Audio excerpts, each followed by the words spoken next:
কখনো রাজ্যের এই ছবিগুলো দেখলে নিজের খারাপ লাগে? আমি বলছি মানে স্পেসিফিক্যালি, কারণ যেহেতু এই সময় দাঁড়িয়ে এর আগের ইলেকশন 2021, 2024 স্পেসিফিক্যালি কিছু কিছু কেন্দ্রে যেখানে বিজেপি অনায়াসে জিতে যেতে পারতো, শুধুমাত্র সিপিআইএম এর প্রার্থী মানে ভোট কাটুয়ার কাজ করেছে বলে ভোটটা কেটে নিয়েছে।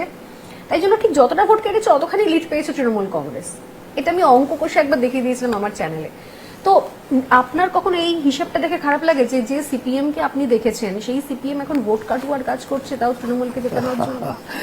কষ্ট তো হয়, ডেফিনেটলি কষ্ট হবে। একটা চোখের সামনে একটা ইন্টারন্যাশনাল পার্টি এইভাবে চলে গেল, এটা তো কষ্ট হয় ডেফিনেটলি। বুঝতেও পারি না কেন, what kind of mindset they have now, I don't understand. এখন এই মুহূর্তে প্রয়াগের মেলার পর, কুম্ভ মেলার পর সনাতনী জেগে উঠেছে।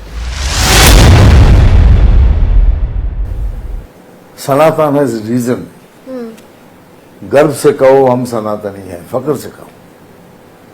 এটা যদি থাকে তো অনায়াসে আমরা জিতে বেরিয়ে যাব।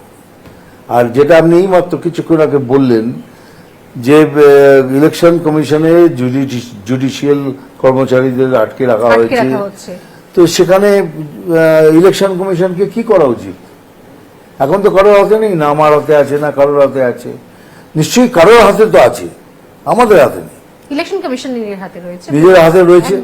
তাহলে তারা চিন্তা করছেন কেন? পুরো একজনকে নয়, পুরো পুলিশ স্টেশনকে সাসপেন্ড করা উচিত।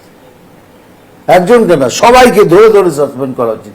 300 মিটার দূরে পুলিশ স্টেশন, একটা পুলিশের সাপোর্ট করলো না, সেখানে ইলেকশন কমিশন ভাবছেন কি বাবার আছে?